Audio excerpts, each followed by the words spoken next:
Ustaz, apa boleh berwudu sebelum tidur tapi dalam keadaan berhadas besar? Bukan boleh, dianjurkan.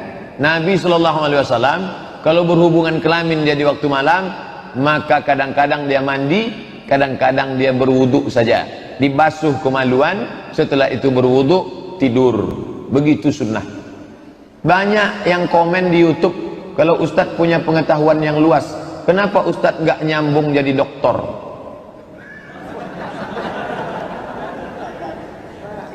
Saya dapat beasiswa dari AMCI, Ajong Marocain Coopération International. Jatah beasiswanya 7 tahun. Terserah mau S1, mau S2, S3, 7 tahun. Lebih 7 tahun tak boleh. Sudah saya habiskan 2 tahun. Karena saya S2 2 tahun, 23 bulan saya selesaikan, habis. Jatah saya 4 tahun lagi. Mestinya saya pulang haji, habis selesai saya pergi ke Makkah, haji, bisa saya sambung 4 tahun lagi untuk doktor. Lalu kenapa Ustaz balik? Kata mak saya, tak ada gunanya kau balik doktor kalau aku almarhum. Balik saya. Sudah balik tak sempat lagi. Sudah mau mendaftar, Ustaz bisa Isra Mi'raj? Bisa Maulid Nabi? Macam mana mau nulis doktor menjawab nih?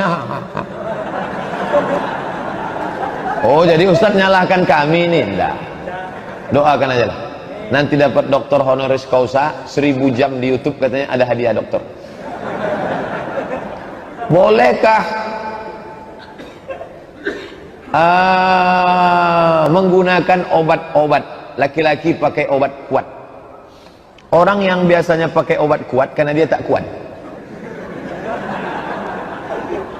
Laki-laki yang lemah syahwat, nama penyakitnya inin. Dalam kitab fikih tengok inin.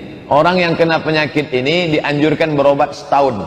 Laki-laki yang setahun berobat tak sembuh, istrinya boleh menggugat ke pengadilan. Namanya uyub musyawwahah dalam kitab fikih. Jadi Pak Ustadz boleh, boleh. Dia udah 3 tahun, gugatlah pengadilan. Tapi kemudian dimakannya lah pil obat kuat, Viagra. Setelah itu jantungnya pun meletup, pus, mati. Kap 70 diisi minyak pesawat, meletup lah. Boleh berobat dengan obat yang syar'i, tidak menimbulkan efek samping, hanya untuk memperbaiki yang tak baik. Adapun memperturutkan hawa nafsu yang tidak-tidak, hiperseks, maka haram hukumnya karena menyakiti pasangan. Berhubungan kelamin adalah ibadah untuk punya anak, menyalurkan libido seksual, bukan untuk memperturutkan hawa nafsu seperti orang kafir. Itu mesti dipahami dalam Islam.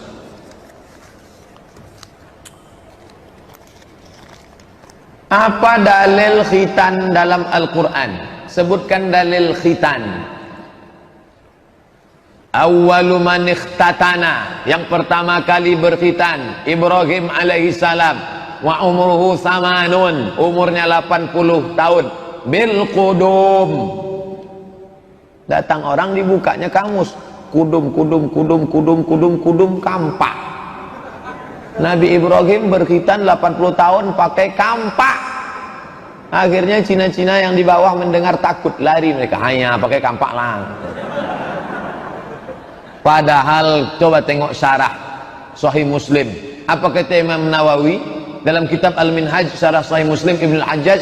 Bil qudum. Nabi Ibrahim berkhitan umurnya 80 tahun di sebuah kampung bernama Kudum.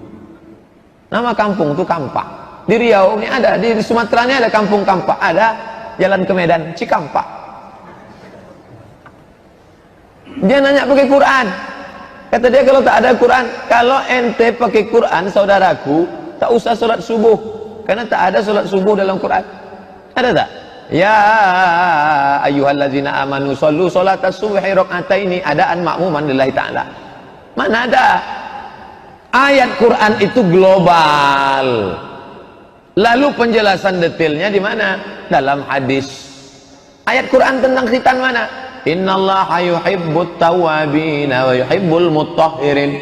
Allah suka kepada orang yang suci. Di antara suci adalah khitan. Potong kuku suci, cabut bulu ketiak suci, potong rambut suci, bersih badan suci, berkhitan suci. Karena kalau tak dipotong itu ada namanya hasyafah, di atas ada najis. Makanya anak kecil yang belum bersunat bisa memutus sop. Kenapa anak kecil yang belum bersunat memutus sop? Karena ada najis di ujung senapan AK-46. Mengangkat tangan sampai ke telinga ketika takbir, rukuk, iktidal.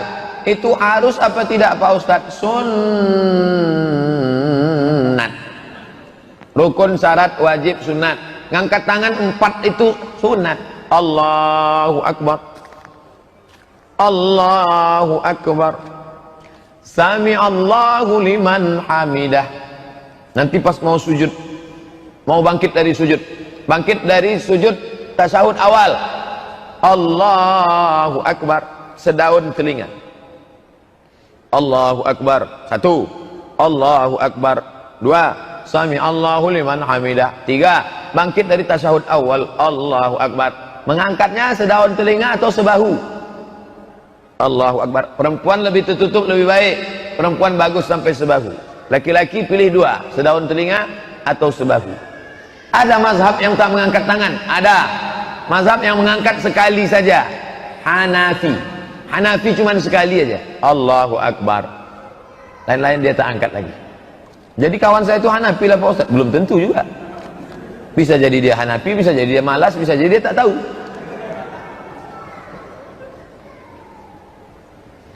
Masalah akibat zina, kata Ustadz, diantaranya anak tak boleh pakai bin.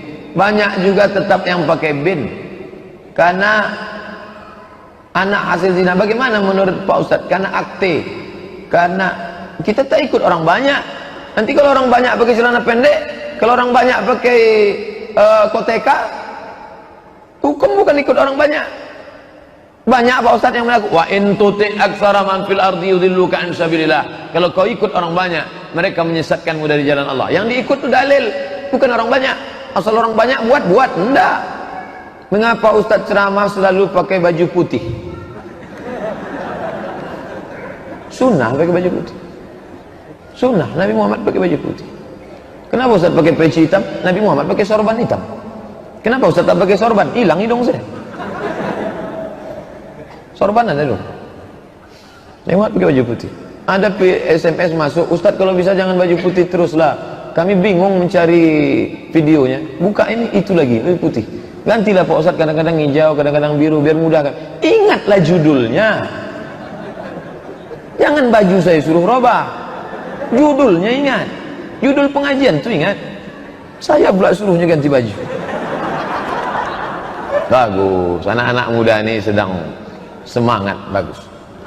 Ustadz, bolehkah laki-laki kencing berdiri? La yabulanna ahadukum qa'iman. Jangan kalian kencing berdiri. Ada tak hadis yang menyebut Nabi kencing berdiri? Ada, 1 hadis. Sekali seumur hidup. Cara mencarinya di mesin pencari hadis, sin ba alif to ta marbutoh. Sin ba alif to ta marbutoh. Subatoh. Subatoh artinya tempat penumpukan sampah. Nabi pernah kencing di tempat penumpukan sampah berdiri. Darurat, tak ada tempat. Berdasarkan ini, menurut ulama fikih Hanafi, Maliki, Syafi'i, Hambali, kencing berdiri itu hukumnya makruh, tapi afdal jongkok. Menurut ilmu kesehatan, kalau jongkok habis dia tumpah. Tapi kalau berdiri ada tersisa sedikit. Tersisa